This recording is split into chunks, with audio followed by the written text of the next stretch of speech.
Assalamualaikum warahmatullahi wabarakatuh. Om Swastiastu, Namo Buddhaya, salam kebajikan. Sahabat-sahabat Tulang Sembilang yang saya hormati dimanapun juga berada, viral ceramah dari Habib Umar bin Hussein Assegaf yang dengan terang-terangan mengatakan bahwa jangan sampai memilih pemimpin yang tidak tahu kerja, hanya punya kemampuan menata kata, dan sudah teruji bagaimana di Jakarta gagal membenahi Jakarta. Habis ada di Indonesia, dan kita butuh seorang pemimpin yang bukan cuma bisa ngomong, yang cuma bisa yang cuma bisa ngurusin Jakarta aja nggak becus. Yang waras tidak boleh mengalah terhadap mereka para pencoleng-pencoleng agama yang menjadikan agama sebagai alat politik.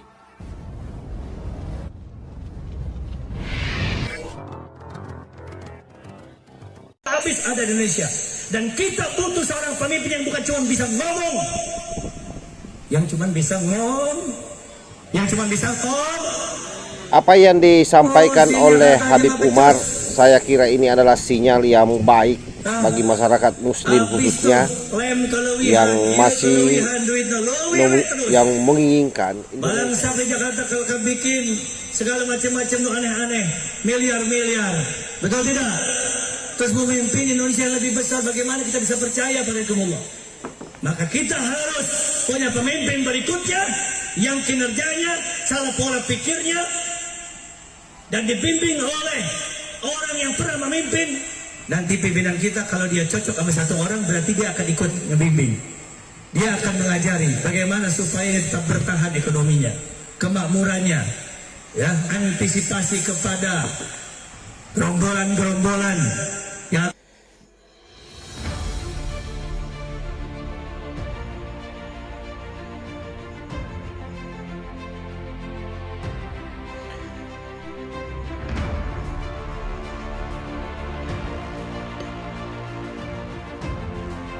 apa yang disampaikan oleh Habib Umar, saya kira ini adalah sinyal yang baik bagi masyarakat Muslim khususnya yang masih yang menginginkan Indonesia ini tetap maju ke depan.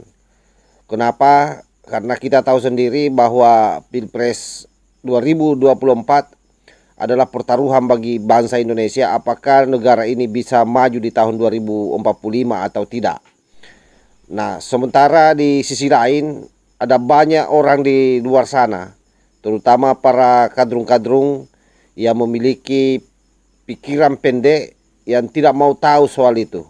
Bagi mereka yang terpenting adalah bagaimana kepentingan elit-elit kadrung dia perjuangkan tanpa mau peduli bagaimana nasib bangsa ke depan. Nah, oleh karena itu penyampaian dari Habib Umar bin Hussein Assegaf, saya kira ini patut dijadikan sebagai alarm buat kita semua.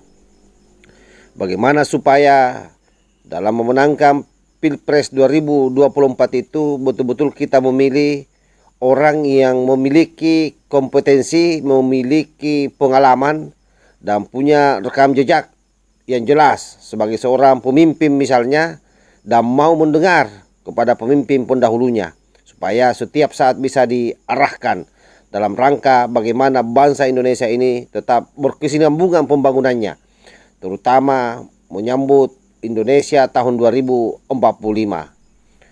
Tentu apa yang disampaikan oleh Habib Umar ini akan membuat banyak kuping yang sakit, terutama para kuping oligarki yang ada di pihak kadrun.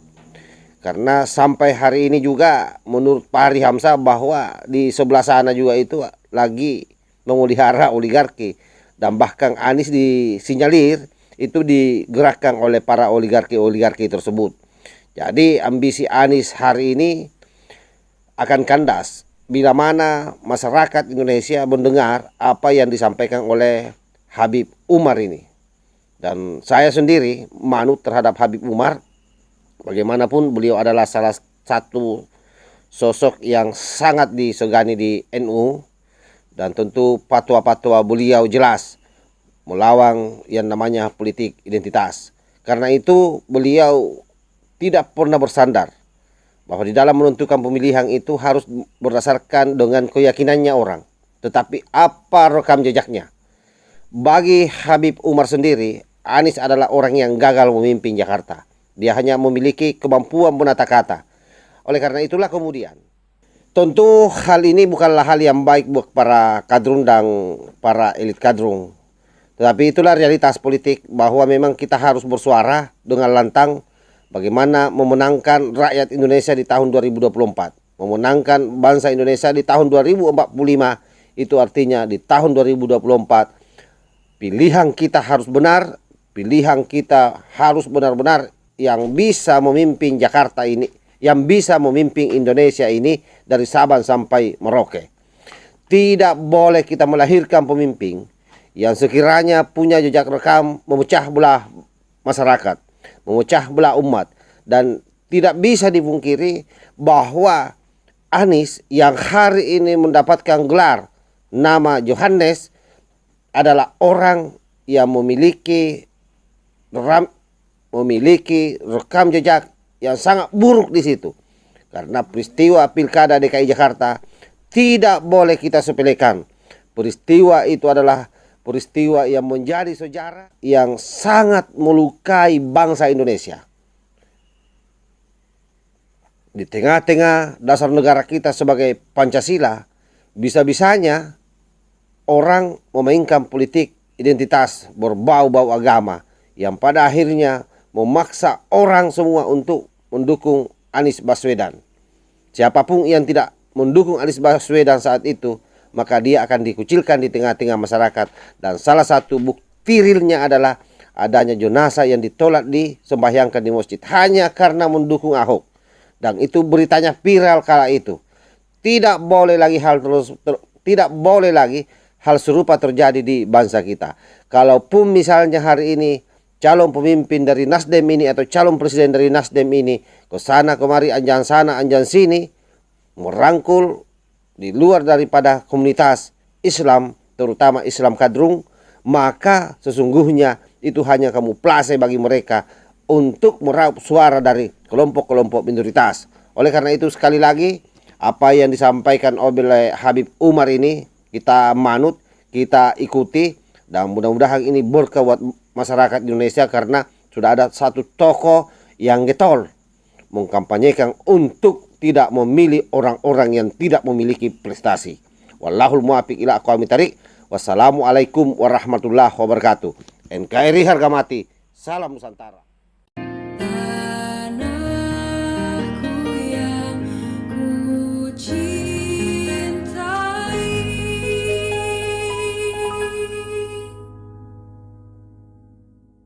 engkau